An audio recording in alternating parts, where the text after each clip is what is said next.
Welcome to this focused exploration of the sources you shared. Today, we're looking at a case that, well, it didn't just make headlines. It fundamentally destabilized the political and legal aristocracy of Delaware. hmm We're talking about the catastrophic downfall of the highly influential lawyer Thomas Capano and the tragic disappearance of Anne Marie Fahey in the summer of 1996. And this specific body of source material gives us a profound look into that collision between, immense societal power and this very calculated criminal behavior. Right. So what we're analyzing here isn't just the crime itself, it's the extraordinary high-resource lengths Capano went to in order to erase the evidence, and perhaps more importantly for you, the meticulous, legally groundbreaking process prosecutors had to follow to secure a conviction. Our mission here is to really analyze the key facts, zeroing in on the immense legal challenge that the state of Delaware faced. We're looking at how a prominent figure was ultimately convicted of murder without the absolute necessity of a body, the corpus delicti, or a definitive murder weapon. And that was a major legal first for the state. It was, which is why it remains a central study point in legal circles today. To understand the weight of this precedent, you have to appreciate who Capano was. He wasn't simply a successful attorney. He was interwoven into the very fabric of Delaware's establishment. In what way? Well, he served as a former deputy attorney general.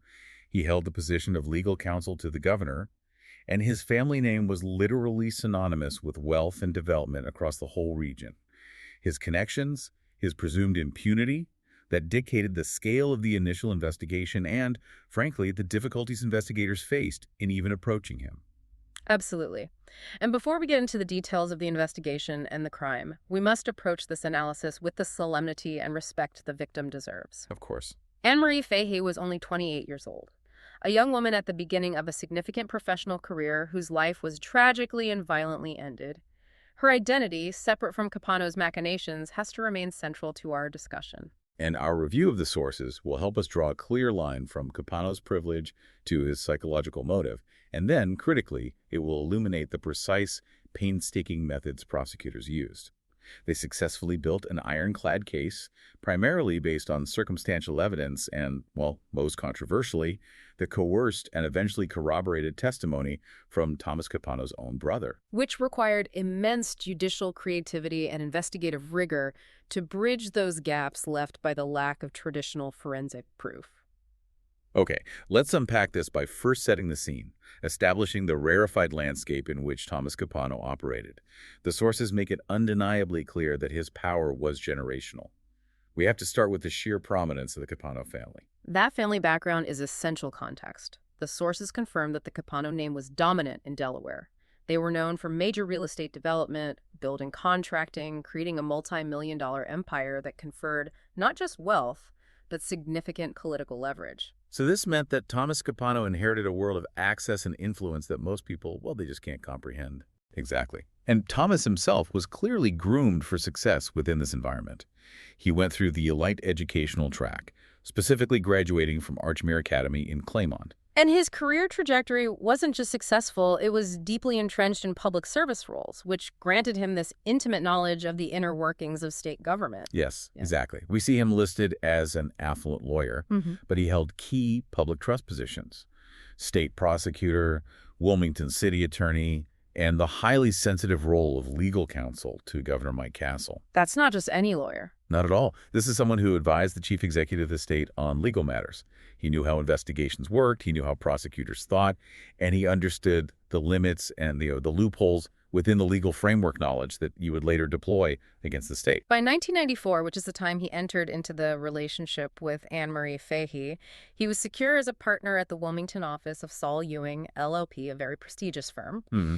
He had the quintessential image of power and stability, married to Kay, 4 daughters, immense wealth. But the sources signal that this veneer of stability was already cracking. He separated from his wife in 1995, shortly after his involvement with Fahey became serious. So that timeline is crucial. It is, because it suggests a self-destructive phase was beginning, where his actions started to threaten the highly managed public image he had cultivated for decades. Which brings us to Anne Marie Fahey. We need to focus on her role. She was the 28-year-old appointment secretary to then-Governor Tom Carper. This wasn't a minor administrative role. It placed her at the very epicenter of state government. Her professional standing is absolutely key here. As the appointment secretary, she was essentially the gatekeeper for the governor's time, managing interactions with powerful figures, lobbyists, and of course legal counsel like Thomas Capano. So their connection was forged in that high-pressure, politically charged atmosphere of Delaware's state house. Yes, their relationship started in 1994, and the sources emphasize that by September 1995, Fahey made a definitive choice to end the relationship with Capano. And that single detail provides the deepest insight into the probable motive. It does. Anne Marie Fahey didn't just break things off. She immediately began dating another man, Michael Scanlon. For someone like Capano, whose entire persona was built on control, on dominance, and the expectation that his wealth and influence guaranteed compliance. Rejection wasn't just a personal slight. No, it was likely interpreted as an existential threat to his sense of self-worth and power. That's a critical psychological dynamic to explore. This was a man used to winning, used to controlling the narrative. When someone refuses to be controlled, especially publicly within his own professional circle, the sources suggest that the response was violent. The end of that relationship appears to be the primary motivator for the premeditated crime that followed. And it connects directly to the sources describing his self-serving narrative, later claiming she was trying to extort him. Exactly.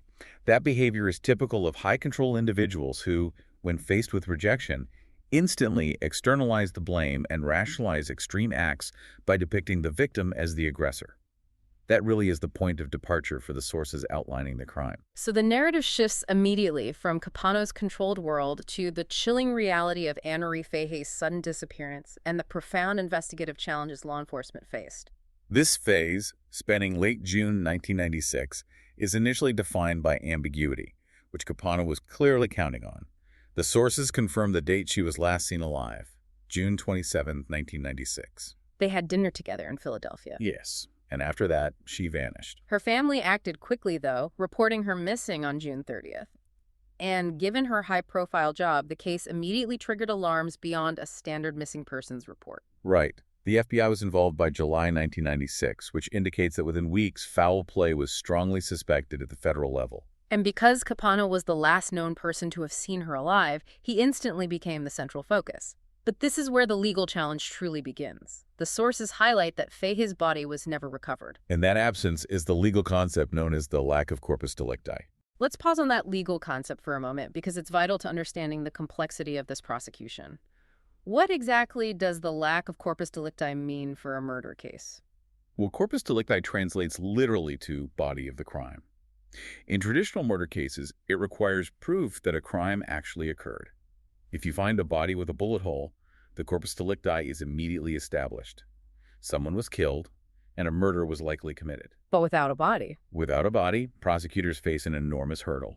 They can't definitively establish the cause or manner of death. Was it a natural death, an accident, an intentional killing? The Capano sources confirm this precise difficulty. Prosecutors couldn't say if she was shot, stabbed, or strangled. They only knew she was missing after being with the suspect. So without that primary proof, they had to rely entirely on building a case that proved Capano's intent to commit murder and his subsequent efforts to cover up that murder, which demonstrated his guilt. And this difficulty explains the timeline. Capano wasn't arrested until November 1997, a staggering 16 months after Fahey disappeared. That delay is a direct reflection of the meticulous, often slow process required to replace forensic evidence with circumstantial proof. Absolutely. Investigators must gather enough evidence to show beyond a reasonable doubt that the victim is, in fact, dead, and that the suspect is the one who caused that death. They couldn't rely on DNA or autopsy reports. They had to rely on testimony and logistics. The sources also point to the fact that they did not have a murder weapon. This is the second major forensic piece missing. Mm-hmm. However, the investigation found a way around this through Capano's other relationship. Exactly. The investigation focused on Debbie McIntyre, Capano's mistress at the time. The sources clearly state that McIntyre admitted to supplying a weapon, a gun, to Capano. This admission was crucial. So while the weapon itself was missing, The prosecution now had human testimony establishing the means of death and linking that means directly to the suspect via an accomplice, albeit an unwitting one, at least initially. this shift from seeking physical evidence to leveraging the human element of Capano's complex personal life, it really demonstrates the prosecution's resourcefulness. It does. They used his multiple secretive relationships not just as potential motives, but as sources of hard corroborating evidence of the means of the crime. It's a classic example in legal strategy of establishing consciousness of guilt. It is. If a successful high-profile lawyer is secretly acquiring a weapon through a mistress and then meticulously disposing of evidence, it strongly suggests he was preparing for or covering up a violent crime. But the case remained precarious until the most critical witness emerged, providing the intimate details of the cover-up that would substitute for the missing body. And here's where the narrative moves into the truly harrowing and, well, unbelievable details of the disposal, which are laid bare through the testimony of Thomas Capano's own brother, Jerry Capano. Yes. This part of the sources is what transitioned the case from a difficult missing persons investigation to a viable murder prosecution. And the timing of Jerry's involvement is pivotal. He was interviewed and provided his detailed account in November 1997, the very month Thomas was finally arrested. This implies Jerry was likely facing immense pressure or, threats of his own prosecution for accessory after the fact. So that led him to cooperate. It seems so. Yeah. Cooperating with the authorities in exchange for some kind of deal. His decision to talk was the linchpin of the whole case. Jerry's account began with Thomas confessing the crime.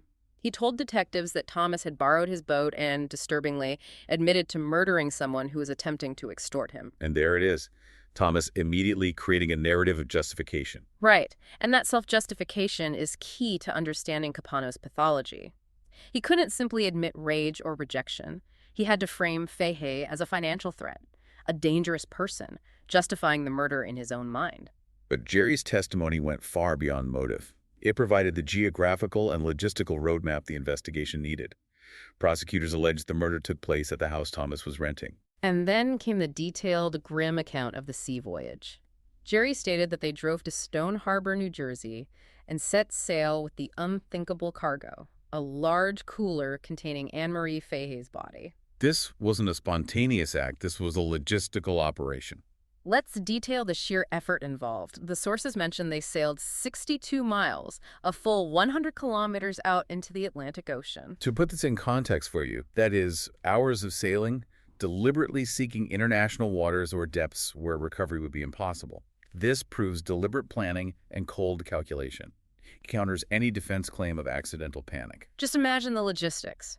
Moving a large, heavy cooler, likely refrigerated, to delay decomposition from a house into a vehicle, transporting it for hours to a dock, loading it onto a boat, and then sailing out 62 miles. It requires immense physical effort and coordination, which is why Thomas needed Jerry's help. The sources outline the initial plan, simply pushing the cooler overboard and letting it sink.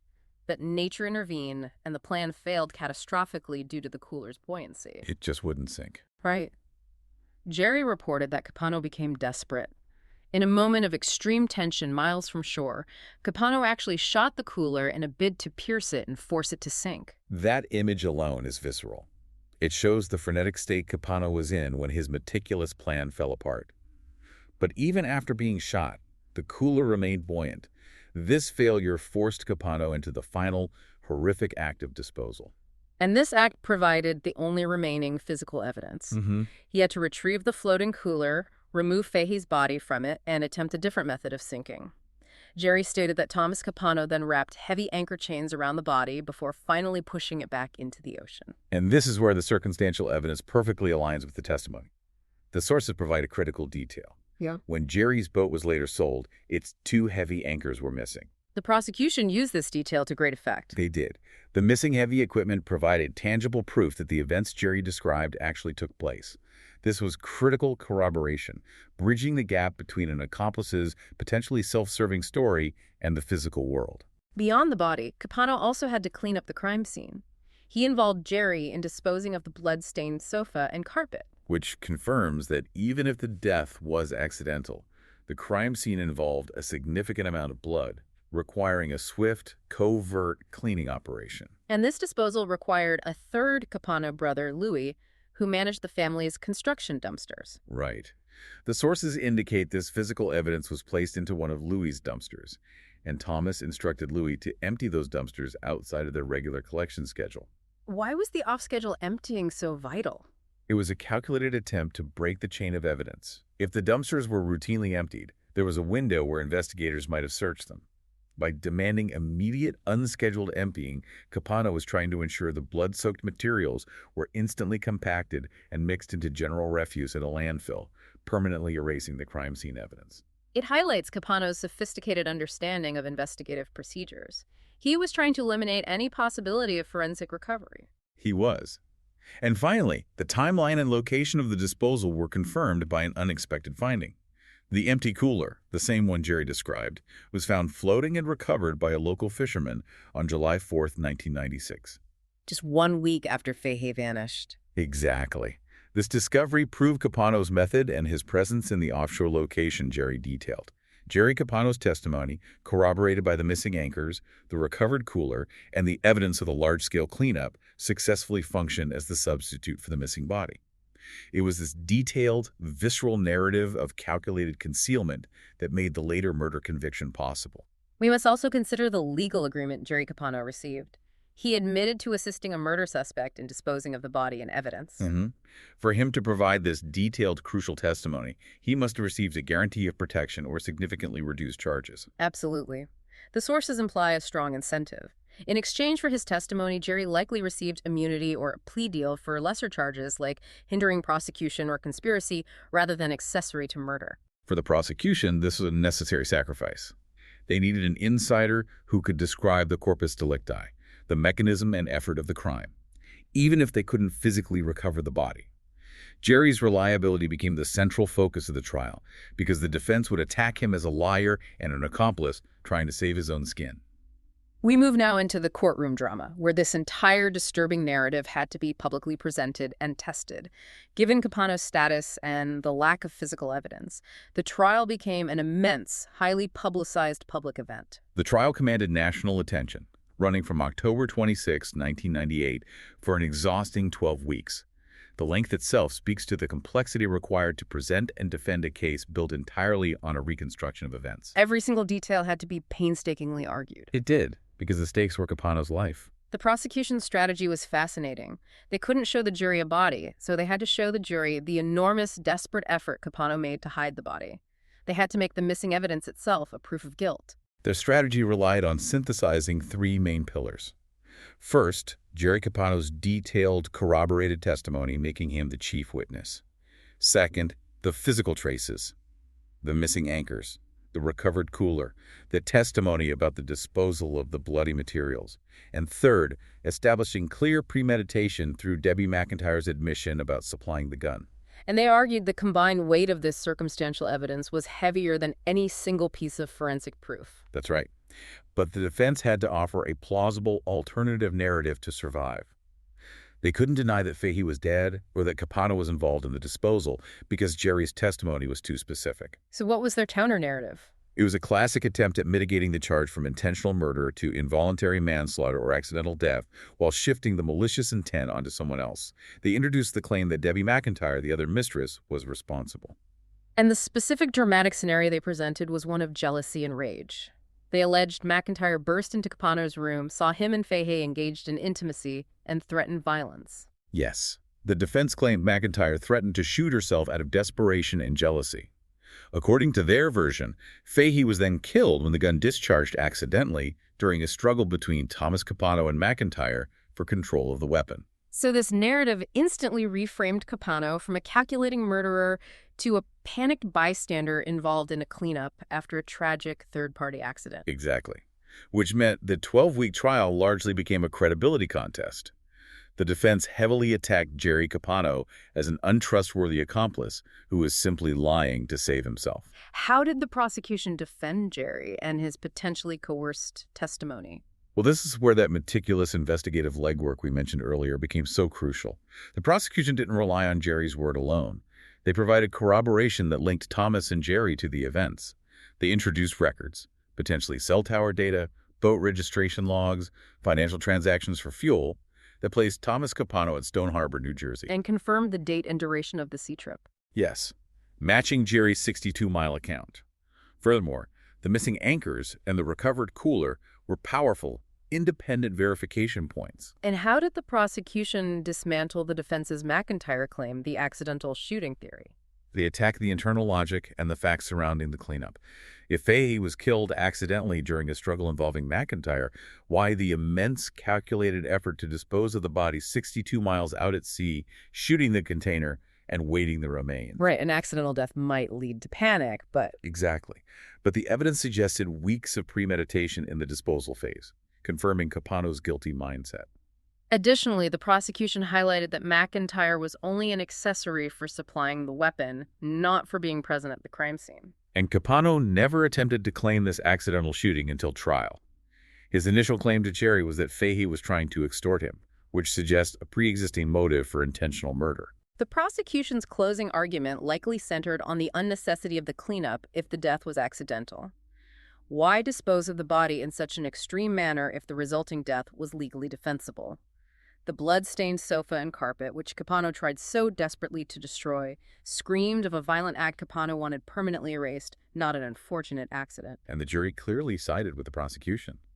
On January 17, 1999, Thomas Capano was convicted of first-degree murder.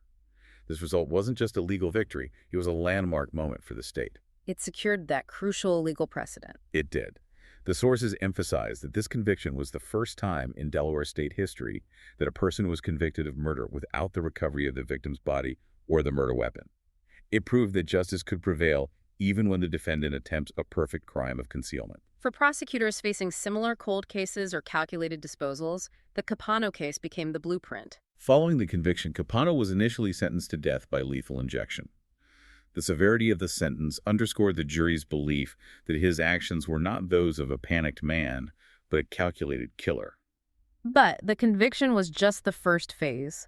The legal system allows for intense scrutiny of death sentences, and Capano used his extensive legal knowledge and resources to fight that sentence relentlessly for the next decade. The conviction was solid, but the next phase of the sources outlines the long, complex legal fight over Capano's sentence and the numerous appeals he filed, utilizing every aspect of the judicial system. We must trace this road carefully, as it involves significant changes in death penalty jurisprudence at the time. The sources indicate that years after the trial, in January 2006, the Delaware Supreme Court affirmed Capano's conviction. So the conviction itself stood. It did. They stated the evidence was sufficient and the trial was fair. However, they remanded the case specifically for resentencing. This was due to a highly technical but critical procedural issue regarding the death penalty. The sources state that the sentence was imposed by a non-unanimous jury verdict. What was the legal root of this problem? This points directly to the evolving constitutional standards regarding capital punishment in the United States, specifically in light of a U.S. Supreme Court case called Ring v. Arizona in 2002. Okay.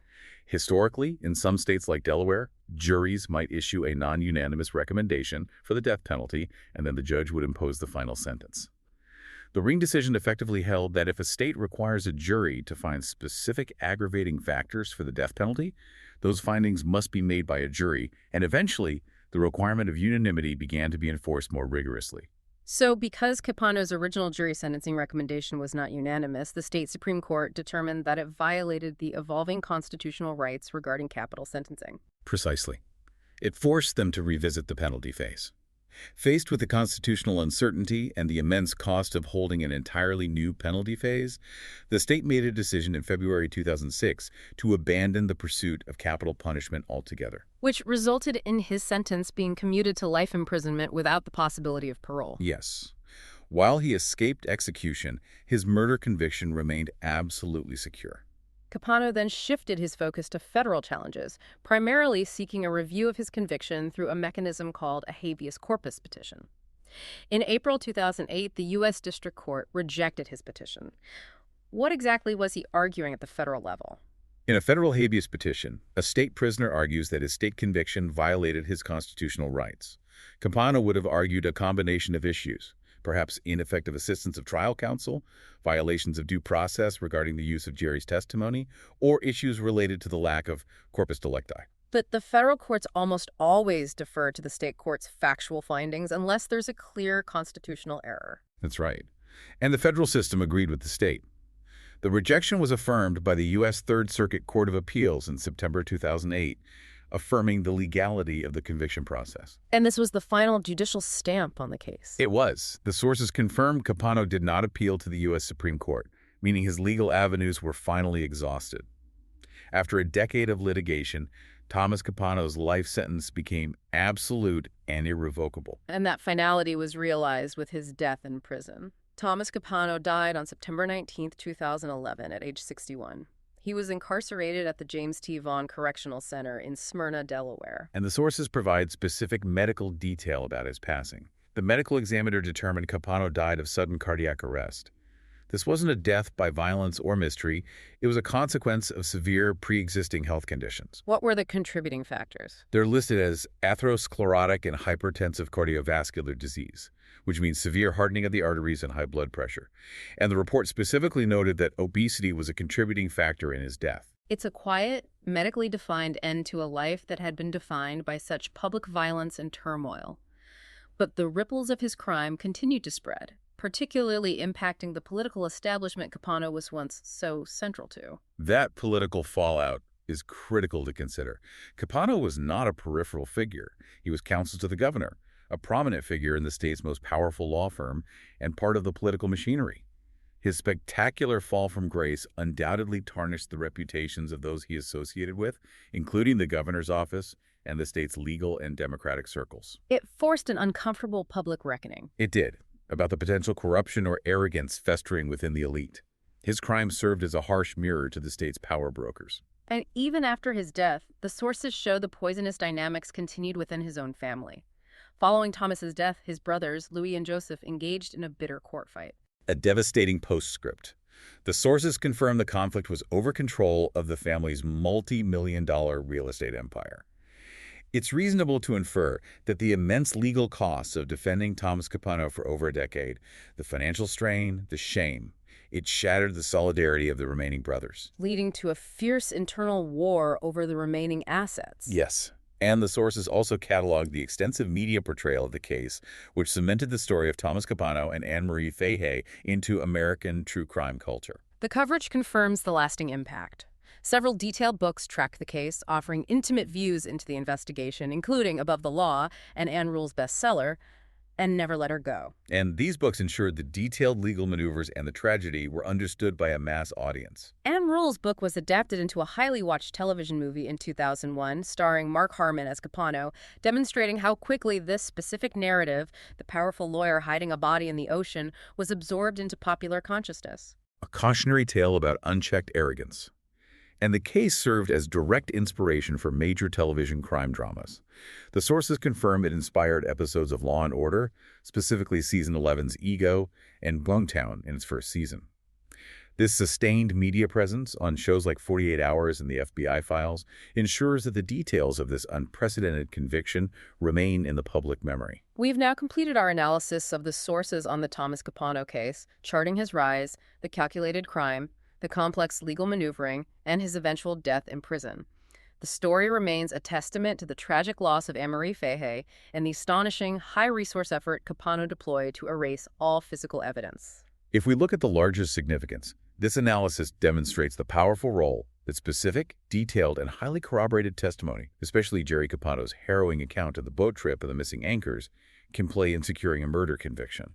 It showed the legal system's capacity to reconstruct a violent crime and achieve accountability, even when dealing with sophisticated acts of disposal designed specifically to circumvent justice by eliminating the corpus delicti. This story is profoundly wrapped up in the toxic intersection of political power, family loyalty, and ultimate betrayal. We noted the source material's mention of the bitter court fight between the remaining Capano brothers, Louis and Joseph, over their multi-million-dollar real estate empire after Thomas's death. This raises an important question for you to consider. Okay. Beyond the immediate legal and emotional damage of the murder, to what extent did Thomas Capano's need for secrecy and his reliance on his brothers during the initial conspiracy permanently poison the entire family structure, leading to that ultimate destructive feud over the family's financial legacy? That lasting financial damage is often the final bitter consequence of high-stakes crimes. Thank you for joining us for this analysis of the Capano case. Thanks for listening.